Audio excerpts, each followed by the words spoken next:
ان السمع والبصر والفؤاد كل اولئک کان عنہ مسئولا، بے شک کان، آنکھ اور دل، ان میں سے ہر ایک کے بارے میں پوچھا جائے گا۔ اللہ، ہر ایک کا حساب، کان، آنکھ اور دل، انسان کے جسم میں یہ تین مین اعضاء ہیں، تین سب سے اہم جسم کے حصے ہیں، جسم کے اعضاء ہیں تین، کان، آنکھ اور دل، ان کے بارے میں پوچھا جائے گا۔ اللہ تعالیٰ قیامت کے دن ان کے بارے میں پوچھیں گے، کانوں کو کہاں استعمال کیا، آنکھوں کو کہاں استعمال کیا، دل کو کیسے استعمال، ان کے بارے میں پوچھا جائے گا۔ تینوں بہت بڑی بڑی نعمتیں ہیں۔ کان کا غلط استعمال نہیں، کان سے غلط چیزیں نہیں سننا ہے، غیبت نہیں سننا ہے، جھوٹ نہیں سننا ہے۔ کان بہت بڑی نعمت ہے انسان کا، یوں سمجھو 90% انسان کو جو علم حاصل ہوتا ہے وہ کانوں سے۔ کیسے؟ بچہ چھوٹا ہوتا ہے تو اب آنکھیں تو ہیں اس کے سامنے کتاب رکھو تو پڑھے گا، وہ پڑھنا نہیں آتا اس کو، تو اس کو جتنا بھی علم حاصل ہوتا ہے وہ سن کر، ماں باپ بولتے ہیں، گھر والے بولتے ہیں، تو وہ ساری چیزوں کا نام، گلاس ہے، یہ جگ ہے، یہ گھر ہے، یہ چھت ہے، یہ ان کو امی کہتے ہیں، ان کو ابا کہتے ہیں، اس کو بھائی کہتے ہیں، تو یہ سب کیسے یاد کرتا ہے بچہ؟ اس کو یہ سارا علم کیسے ہوتا ہے؟ کان سے۔ اسی لیے جو لوگ بیچارے گونگے ہوتے ہیں نا، گونگے مکے، ان کو بولنا نہیں آتا، تو وہ مکے بعد میں ہیں، پہلے بہرے ہیں۔ پہلے کیا ہیں؟ اصل وہ بہرے ہیں، مکے وہ بعد میں بنتے ہیں، کیونکہ بہرے ہیں، ان کو سنا ہی نہیں دیتا، ان کو معلوم ہی نہیں، کہ انہوں نے سنا ہی نہیں کہ یہ اس گلاس کو گلاس بولتے ہیں، اس چیز کو یہ بولتے ہیں، تو اب ان کو بولنا، تلفظ نہیں آتا، اس کا ادا کرنا نہیں آتا، اس لیے وہ گونگے بعد میں بنتے ہیں۔ حالانکہ وہ گونگے بھی بہت سارے اشارہ زور زور سے چلاتے ہیں، لیکن الفاظ نہیں ہوتے ان کے پاس، الفاظ جو ملتے ہیں انسان کو سن کر۔ تو اتنا سارا علم انسان کو سن کر آتا ہے، بچپن میں سارا علم، ساری چیزوں کا نام وغیرہ اس کو کان سے یاد ہوتا ہے، کان سے سن کر وہ علم حاصل کرتا ہے۔ تو سوچو کان کتنی بڑی نعمت ہے۔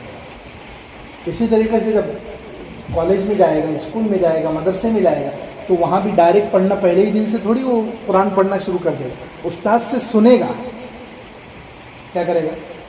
سنے گا، سن کر اس کو پھر علم حاصل ہوگا، آخر میں پھر 10% اس کو علم پڑھ کر اپنی آنکھوں سے حاصل ہوگا، باقی 90% تو علم انسان کو کان سے آتا ہے۔ کس سے آتا ہے؟ کتنی بڑی نعمت ہے کان سے۔ اسی لیے اللہ تعالیٰ نے قرآن پاک میں 14ویں پارے میں، واللہ اخرجکم من بطون امہاتکم، اللہ نے تمہیں ماؤں کے پیٹ سے پیدا کیا، نکالا، لا تعلمون شیئا، تم کچھ بھی نہیں جانتے تھے، کچھ بھی علم نہیں تھا۔ تو آگے علم کے ذریعے اللہ تعالیٰ نے بتایا علم کن کن چیزوں سے تم حاصل، وجعل لکم السمع والابصار والافئدہ، اللہ تعالیٰ نے تمہیں پیدا کیا، تم جاہل تھے، کچھ نہیں جانتے تھے، تو اللہ تعالیٰ نے پھر علم حاصل کرنے کے لیے کیا دیا؟ سب سے پہلے کان کا تذکرہ ہے، سب سے پہلے وجعل لکم السمع، اللہ نے تمہیں سننے کی طاقت دی، والابصار، دیکھنے کی طاقت دی، والافئدہ، اور سوچنے کے لیے دل دیا۔ یہ تین چیزوں سے انسان کو علم حاصل ہوتا ہے، لیکن سب سے زیادہ علم جو حاصل ہوتا ہے وہ کان سے۔ سب سے زیادہ علم کس سے حاصل ہوتا ہے؟ کان سے۔ پھر اس کے بعد تھوڑا سا علم 10% یا 20% علم انسان کو حاصل ہوگا آنکھوں سے، اور بعد میں والافئدہ، اور دل سے، لیکن اکثر علم اس کو سن کر۔ تو کان کتنی بڑی نعمت ہے، اس لیے کان ایسی چیز ہے انسان کے جسم میں جس کی سروس 24 گھنٹے، نیند میں بھی کان چالو رہتے ہیں، اسی لیے اٹھنے کے لیے ہم الارم لگاتے ہیں۔ کیا لگاتے ہیں؟ کیا لگاتے ہیں؟ جو کان میں آواز پڑتے ہی انسان اٹھ جاتا ہے، کیونکہ کان چالو ہے۔ ایسی چیز نہیں لگاتے کہ آنکھ اس کو دیکھ کر اٹھ جائے۔ اٹھنے کے لیے سب سے پہلے کیا استعمال کرتا ہے انسان؟ الارم، یا کسی دروازے کھٹکھٹایا کسی نے تو فوراً آنکھ کھل جاتی ہے۔ اس کا مطلب یہ کان جو ہے انسان کے 24 گھنٹے ورک کرے، 24 گھنٹے کام کرے۔ نیند میں بھی کان چالو ہے. اس لیے وہ قرآن کی آیت ہے 21ویں پارے اللہ تعالیٰ نے اپنی نشانیوں کو، اپنے قدرت کی نشانیوں کو بیان کیا. اس میں ہے وَمِنْ آیَاتِهِ مَنَامُكُمْ بِاللَّيْلِ وَالنَّهَارِ، اللہ کی قدرت کی نشانیوں میں سے ہے تمہارا رات کو سونا. منامکم باللیل والنہار، دن میں اور رات میں تمہارا سونا، یہ اللہ کی قدرت کی نشانی ہے. وابتغاؤکم من فضلی، رات میں سونا اور دن میں اللہ کے رزق کو تلاش کرنا. پھر آگے ہے اس میں نشانی ہے سننے والوں کے لیے. اس کے لیے اب سونے کا سننے سے کیا تعلق ہے؟ ان فی ذلک الآیات لقوم یسمعون، نشانیاں ہیں سننے والوں کے لیے. تو اب نیند کا تعلق کان سے کیا ہے؟ کہ اللہ تعالیٰ نے یہاں پر کیا کہا؟ نیند کا تذکرہ کیا کہ اللہ کے قدرت کی نشانی نیند ہے، اور یہ اس نیند میں نشانی کس کے لیے ہے؟ سننے والوں کے لیے. تو اب یعنی گویا اس کا مطلب نیند کا کان سے کچھ تعلق ہے. تو اب آج کے سائنسدانوں نے تحقیق کی تو معلوم ہوا کہ نیند میں بھی اگر آدمی کوئی چیز سنے، قرآن اگر نیند میں اگر سو جاؤ اور قرآن لگا کر سو جاؤ تو وہ چیز آپ کو صبح جلدی یاد ہو جائے. کان کیونکہ رات میں بھی کام کرتے رہے. یہ بتلانا کہ کان کتنی بڑی نعمت ہے اللہ تعالیٰ کی، کہ اکثر علم انسان کو کان سے حاصل ہوتا ہے. سب سے پہلے بچپن سے لے کر آخر تک بہت زیادہ علم ہے، بلکہ یوں کہو 90% علم انسان کو کان سے آتا ہے، سن کر. اور کان ایسی نعمت ہے جو ہمیشہ نیند میں بھی کام کرتے رہے. اسی لیے ہم الارم لگا کے سوتے ہیں تاکہ آواز کان میں پڑتی نیند ہوشیار ہو جائے. تو اس لیے کان کے بارے میں پوچھا جائے گا کیا کیا سنتے تھے. غیبت نہیں سننا ہے، حرام ہے اور سخت حرام ہے. وہ ایک تابعی تھے ربعی رحمۃ اللہ علیہ. ربعی رحمۃ اللہ علیہ ایک تابعی اس کو کہتے ہیں جنہوں نے صحابی کو دیکھا. صحابی اس کو کہتے ہیں جنہوں نے نبی کو دیکھا. صحابی کہتے ہیں جنہوں نے ہمارے نبی صلی اللہ علیہ وسلم کو دیکھا ایمان کی حالت میں، اور ایمان کی حالت میں ان کا انتقال ہوا. صحابی اور تابعی جنہوں نے ایمان کی حالت میں صحابی کو دیکھا.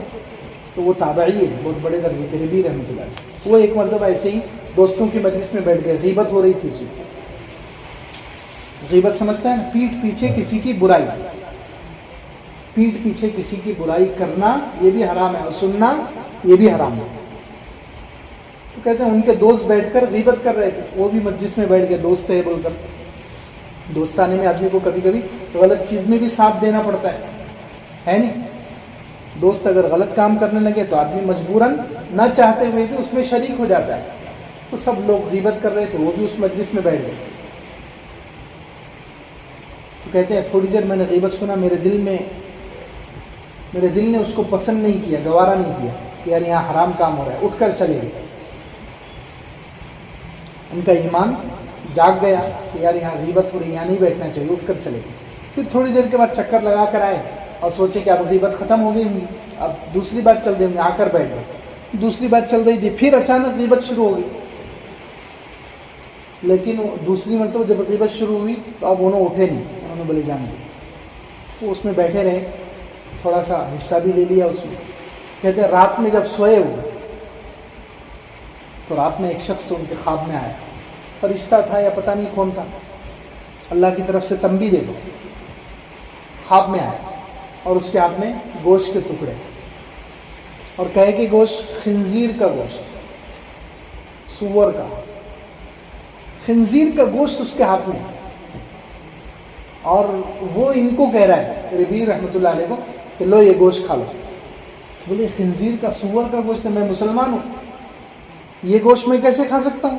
خنزیر کا گوشت میں کیسے کھاؤں گا؟ مسلمان کے لیے تو حرام ہے. تو اس نے کہا کہ نہیں، تم نے غیبت کیسا سنے، اب یہ گوشت کھاؤ. تو کہتے ہیں اس نے زبردستی میرے منہ میں ایک دو نوالے ٹھونس دیا خواب میں. لیکن جیسے ہی نیند سے جاگے، نیند سے بیدار ہوئے، آنکھ کھل گئی، تو کہتے 40 دن تک میرے منہ میں وہ کڑوا پن تھا اس کا. خنزیر کا گوشت جو اس نے کھلایا تھا تو اس کا جو کڑوا پن تھا اس کا مزہ 40 دن تک میرے منہ میں تھا. تو غیبت اتنی سننا بھی اتنا خطرناک ہے. تو اس لیے کان کو غلط استعمال نہیں کرنا چاہیے. کان کے بارے میں پوچھا جائے گا اس کو کہاں استعمال کرتے تھے, کیا سنتے تھے اس سے. غیبت نہیں سننا ہے, جھوٹ نہیں سننا ہے, گانا نہیں سننا ہے.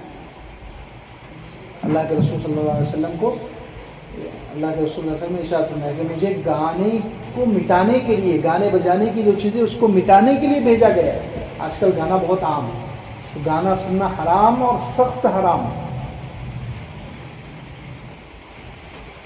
کیا فرمایا ایک حدیث میں کہ مجھے گانے بجانے کی جو چیزیں ان کو مٹانے کے لیے دنیا میں بھیجا گیا ہے. اب بتاؤ مقصد ہے یعنی حضور صلی اللہ علیہ وسلم کا دنیا میں آنے کا. آج ہم مسلمان ہی ان چیزوں کو بڑھا رہے ہیں, استعمال کر رہے ہیں, گانا سن رہے ہیں. جیسے ایک حدیث میں فرمایا کہ گانا دل میں نفاق اگاتا ہے جیسے پانی کھیتی اگاتی ہے. گانا دل میں کیا اگاتا ہے؟ نفاق, دوغلاپن اس کو بولتے ہیں. آج کل ہم دیکھتے ہیں ہر ایک کے اندر کچھ نہ کچھ دو چہرے نظر آئے. دوغلاپن عام ہو, کیوں؟ گانے کی وجہ سے, کہ گانا نفاق اگاتا ہے. اللہ کے رسول صلی اللہ علیہ وسلم نے ارشاد فرمایا گانا دل میں نفاق اگاتا ہے جیسے پانی کھیتی, پانی سے کھیتی اگتی ہے نا, تو ایسے ہی گانے کی وجہ سے دل میں نفاق, دوغلاپن, دو منہ والا آدمی, دو چہرے والا, سامنے کچھ پیچھے کچھ. یہ جو نفاق ہے, نفاق کی بیماری, یہ گانے کی وجہ سے آتی ہے. بہت سخت حرام ہے گانا سننا, بہت سخت حرام. اس لیے یہاں تک فرمایا استماع الملاہی معصیہ, گانے بجانے کی چیزیں سننا گناہ ہے.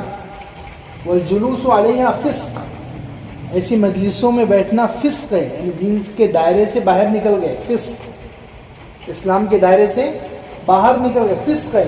والتلذذ بها کفر, اور کما قال علیہ السلام, گانے سے, گانے بجانے کی چیزوں سے مزہ لینا, لذت حاصل کرنا, یہ کفر ہے. آج کل مزہ آ رہا ہے نعوذ باللہ, میوزک میں, گانے میں مسلمانوں کو مزہ آ رہا ہے. تو مزہ لینا اس سے یہ کافروں کا کام ہے, یا اللہ کی نعمت کی ناشکری, یہ کفر ہے. اتنا بڑا گناہ ہے گانا سننا. صوتان ملعونان فی الدنیا والآخرہ, دو آوازیں دنیا اور آخرت میں ملعون ہیں, اللہ کی رحمت سے دور ہیں.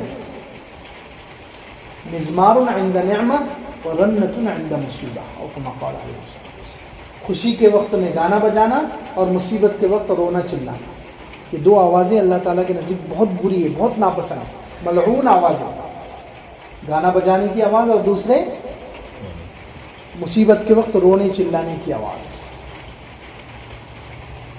تو گانا بہت خطرناک چیز ہے, بہت بڑا گناہ ہے, کہ دل میں نفاق اگاتا ہے,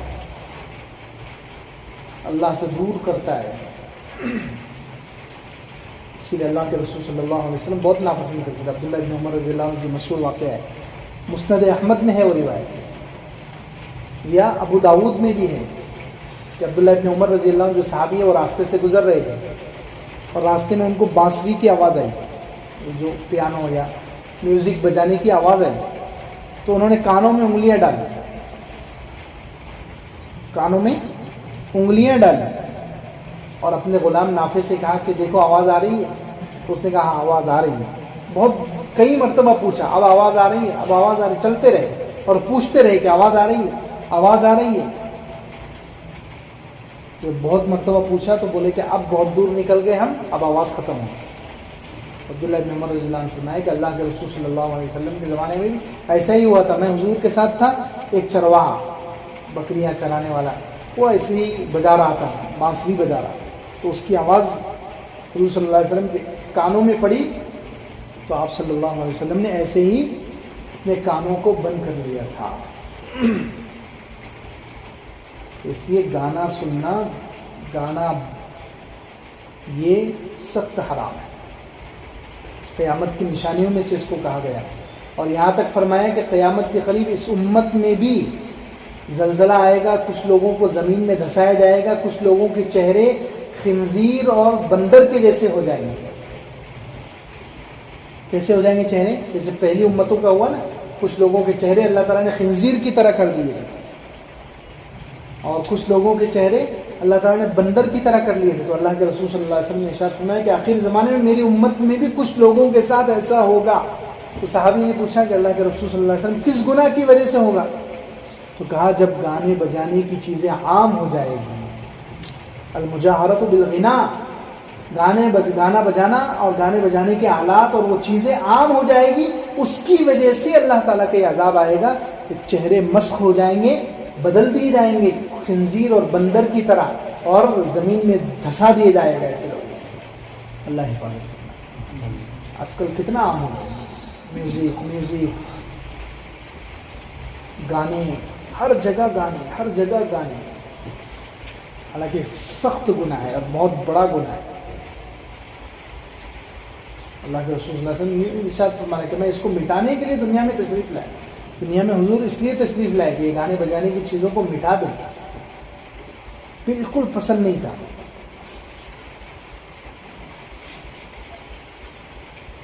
اسی طریقے سے گانا بھی ہے اور میوزک بھی ہے. میوزک تو بہت آج کے زمانے میں، پہلے زمانے، اس زمانے کی میوزک حرام قرار دی گئی تھی، تو آج کے زمانے کی میوزک تو اور زیادہ خطرناک ہے. اور آج کے زمانے میں تو سائنسدانوں نے تحقیق کی ہے نا، انسان کے دماغ میں انہوں نے ریسرچ کی کہ انسان کے دماغ میں اور انسان کے جسم میں برقی لہریں ہیں، یعنی بجلی کی لہریں، جو بجلی کا جو کرنٹ ہے، تو ایسے انسان کے جسم میں، انسان کے دماغ میں بھی وہ کرنٹ ہے، بجلی کی لہریں. جو بجلی میں جو لہریں ہوتی ہیں وہ لہریں انسان کے دماغ میں، انسان کے جسم میں. تو اب انسان کا دماغ کیا ہے؟ بعض مرتبہ دیکھو، کوئی بھی ایک کام کر رہا ہے، راستے میں چل رہے ہیں ہم لوگ، گاڑی میں جا رہے ہیں جیسے، اب ہم کو دیکھنا ہے کہ یہاں سے پربھنی کتنے کلومیٹر ہے. تو آدمی بورڈ دیکھتا ہے، بورڈ دیکھتے ہیں کتنے کلومیٹر ہے، بورڈ لگا ہوتا ہے. تو اب اس کو دیکھنا تو یہ ہے کہ یہاں سے فلاں گاؤں کتنے کلومیٹر ہے، لیکن اب ساتھ ساتھ میں کچھ چیزیں ایسی ہیں جو غیر محسوس طریقے، انسان محسوس بھی نہیں ہوتا، انسان کا ذہن اس طرف نہیں رہتا، انسان اس مقصد کے لیے وہ کام نہیں کرتا، لیکن دماغ کے اندر اللہ تعالیٰ نے ایسی صلاحیت رکھی ہے کہ وہ ایک کام کے لیے بورڈ کو دیکھ رہا ہے لیکن دوسرے بہت سارے کام کر لیتا ہے. بورڈ تو ہم اس لیے دیکھ رہے تھے کہ یہاں سے پربھنی کتنے کلومیٹر ہے، لیکن اس کے ساتھ ساتھ ہم کو اور بھی کئی معلومات دماغ نے حاصل کرنی، جیسے بورڈ کا کلر کیا ہے، کون سے بورڈ کا سائز کیا ہے نہیں، یہ بھی انسان محسوس کر لیتا ہے. حالانکہ اس لیے ہم نے بورڈ کو نہیں دیکھا کہ اس کا سائز کیا ہے، کس کلر میں لکھا ہوا ہے، یہ کام کے لیے ہم نے بورڈ نہیں دیکھا تھا، بورڈ کسی اور مقصد کے لیے دیکھا. لیکن دو تین چیزیں غیر شعوری طور پر یعنی محسوس نہیں ہوا اور وہ علم ہمیں حاصل ہو گیا، تو دماغ کے اندر یہ صلاحیت ہے. تو یہ سائنسدانوں نے ریسرچ غور و فکر کر کے آج کل کی جو میوزک ہے، میوزک کے اندر بھی جیسے انسان کے اندر بجلی کی لہریں ہیں، میوزک کے اندر بھی لہریں ہیں. میوزک جب سنتے ہیں نا تو دیکھو اس کے اوپر موبائل کی اسکرین پر یا کمپیوٹر کی اسکرین پر ایسی لہریں آتی ہیں، لکیریں، اس کو بولتے ہیں بجلی کی لہریں. تو میوزک کے اندر بھی وہ لہریں ہیں، لکیریں، ایسے ہی انسان کے دماغ میں بھی بجلی کی لہریں ہیں. تو انہوں نے کیا کیا، میوزک کے پیچھے انہوں نے سوچا کہ کوئی پیغام، میوزک کا ایک حصہ تو سامنے ہے کہ میوزک ہمیں سنے آ رہی ہے، میوزک کا ایک ظاہر ہے، یوں کہیں گے ظاہر تو یہ ہے کہ میوزک کی آواز ہمیں آ رہی ہے، لیکن اس کا ایک باطن، بیک ٹریک، پیچھے والا حصہ ہے. ہر چیز کا ایک سامنے والا حصہ ہوتا ہے، ایک پیچھے والا. تو میوزک کا سامنے والا حصہ ہے کہ ہمیں میوزک سنائی دے گی، اور اس کے پیچھے کا جو حصہ ہے بیک ٹریک، تو اس کے اندر انہوں نے کیا کیا، انہوں نے ریسرچ کر کے بہت سارے پیغام، بہت سارے میسج انہوں نے اس کے پیچھے، میوزک کے پیچھے، ہر میوزک کے پیچھے کوئی نہ کوئی میسج اور پیغام کو انہوں نے ایڈ کر دیا، شامل کر دیا. پہلے انہوں نے تجربہ کیا کہ دیکھیں اس کا فائدہ ہے. کوئی شخص میوزک سن رہا ہے، اب وہ میوزک کے پیچھے انہوں نے ایک پیغام لگا دیا کہ اپنی ماں کی بے عزتی کرو. میوزک کے پیچھے کیا پیغام لگایا، اپنی ماں کی بے عزتی کرو. اب جتنے نوجوانوں نے سنا اس کو، تو ان کے اوپر میوزک بھی سنی انہوں نے، اور وہ جو پیغام تھا وہ بھی ان کے کان کے ذریعے سے دماغ میں پہنچ گیا. انہوں نے اپنی ماں کی واقعتاً بے عزتی شروع کر دی. ان کی ریسرچ ان کی تحقیق کامیاب ہو. پھر انہوں نے جو ہے کچھ نوجوانوں کو میوزک سنایا. اس میوزک کے اندر پیچھے سے انہوں نے پیغام ڈالا کل یور ڈیڈ, اپنے باپ کو قتل کرو. تو جن نوجوانوں نے سنا انہوں نے کتنے نوجوانوں نے اپنے باپ کو قتل کر دیا. حالانکہ میوزک سنا, ان کو پتہ نہیں چلا میوزک کے پیچھے اندر کیا پیغام چھپا ہوا ہے. وہ خود بخود میوزک کے ذریعے سے ان کے کان اور دماغ میں پہنچ گئے. تو پھر اب انہوں نے جب دیکھا کہ یار میوزک سے ہم بہت بڑا کام کر سکتے ہیں, لوگوں کو گمراہ کرنے کا جو شیطانی کام ہے یہ کام ہم کر سکتے ہیں. تو انہوں نے کیا کیا, پھر ہر میوزک کے پیچھے کوئی شیطانی پیغام, جیسے دیر از نو گاڈ, نعوذ باللہ, کہ کوئی اللہ نہیں ہے. کچھ میوزک کے پیچھے انہوں نے یہ پیغام ڈال دیا کہ دنیا میں اللہ موجود نہیں ہے, نعوذ باللہ, کوئی اللہ نہیں. شیطان کی عبادت کرو, محمد صلی اللہ علیہ وسلم اللہ کے نبی نہیں ہیں. ایسے پیغام انہوں نے ڈالنا شروع کیے. اس کی وجہ سے نوجوان کیا ہے, وہ جیسے جیسے میوزک سنتا جاتا ہے وہ دین سے بیزار ہو رہا ہے, اللہ سے دور ہو رہا ہے. وہ پیغام خود بخود اس کے دماغ میں شامل ہو گیا. جیسے ہم کسی کو, کوئی بندے نے ہمارے گھر پہ آواز دیا, کوئی انسان آیا, کوئی دوست آیا, گھر میں کھٹکھٹایا اس نے دروازہ, تو ہم نے اس کو بلایا اندر سے, آ جاؤ. وہ آ گیا, اس کے کندھے پر مکھی بیٹھی ہوئی تھی, مکھی بھی آ گئی. کسی نے دیکھا, محسوس ہوا کہ یار یہ مکھی بھی آ رہی, مکھی کیوں آ رہی ہے, اس کو ہٹا لو. کوئی سوچتا ہے نہیں. ایسے ہی ہم میوزک سنتے ہیں تو میوزک کے پیچھے یہ مکھی بیٹھی ہوئی ہے, یعنی ایک پیغام چھپا ہوا ہے. یہ انہوں نے تحقیق کر کے آج کل ایسے پیغامات اور میوزک میں بھی اور خوشبوؤں میں بھی شامل کر دیے ہوں. ریسرچ کر کے, جیسے شاپنگ مالز میں جو لوگ جاتے ہیں, ان کو شاپنگ مالز میں خوشبو چلتی ہے. جو لوگ مال میں خریداری کے لیے جاتے ہیں نا, اس میں خوشبوئیں پوری پھیلی ہوئی رہتی. وہ خوشبو کا کام کیا ہے معلوم ہے, صرف خوشبو وہ انسان کو خوش کرنے کے لیے اور مطمئن کرنے کے لیے نہیں ہے. وہ ناک کے ذریعے سے دماغ میں جاتی ہے, اور دماغ میں اس کے اندر بھی ایک پیغام چھپا ہوا ہے, میسج چھپا ہوا ہے کہ زیادہ سے زیادہ پیسے کا انسان جاتا ہے مال میں ایک چیز خریدنے کے لیے, لیکن پوری ٹرالی خرید کر آ جاتا ہے. جیب میں پیسے نہیں ہیں تو کریڈٹ کارڈ وہ استعمال کر کے ادھار لے کر بہت ساری چیزیں خرید کر آئے, یعنی پورا آدمی کو کنگال کر دیا. یہ کیسے ہوا؟ وہ خوشبو کے ذریعے سے, کہ وہ خوشبو سونگ گیا, خوشبو ناک کے ذریعے سے اس کے دماغ میں گئی, اور وہ دماغ میں اس کی خوشبو کے اندر پیغام تھا کہ زیادہ سے زیادہ خرچ کرو. ایسے ہی بہت سارے پرفیوم ایسے آ رہے ہیں کہ اس میں اگر لڑکی لگائے تو اس کے اندر, اس خوشبو کے اندر پیغام چھپا ہوتا ہے لڑکے کو اپنی طرف کھینچنے کے لیے, اور لڑکا استعمال کرے تو اس کے اندر پیغام چھپا ہوتا ہے لڑکیوں کو اپنی طرف کھینچنے کے لیے. تو لڑکیاں لگا کر نکلتی ہیں, لڑکے ان کی طرف کھینچتے ہیں, اور لڑکے لگا کر نکلتے ہیں تو لڑکیاں ان کی طرف کھینچتی ہیں. تو اس لیے کان کا صحیح استعمال, گانے سے بچانا, میوزک سے بچانا, غیبت سے بچانا, جھوٹ سے بچانا. ورنہ کان کے بارے میں اللہ تعالیٰ پوچھیں گے, یہ صاف قرآن کہہ رہا ہے, ان السمع والبصر والفؤاد کل اولئک کان عنہ مسئولا. کان کے بارے میں پوچھا جائے گا, ایک ایک چیز کیا کیا سنتے ہیں. اللہ تعالیٰ کے پاس تو ہر چیز ریکارڈ ہو رہی ہے. ہم نے کتنے گانے سن لیے, میوزک سن لی, کتنا غلط استعمال کر لیا. دنیا والوں کو دھوکہ دے سکتے ہیں, اللہ رب العزت کو کوئی دھوکہ نہیں دے سکتا. ہر چھوٹی بڑی چیز اللہ کے پاس لکھی ہوئی ہوگی. کل صغیر و کبیر مستطر, ہر چھوٹی اور بڑی چیز مستطر اللہ کے پاس لکھی جا رہی. کتنے گانے سن لیے, کتنے میوزک سن لیے. اس سے بہت زیادہ ہمیں بچانے کی ضرورت ہے اپنے آپ کو, میوزک سے, گانوں سے, حرام چیزوں سے اپنے کان کی حفاظت.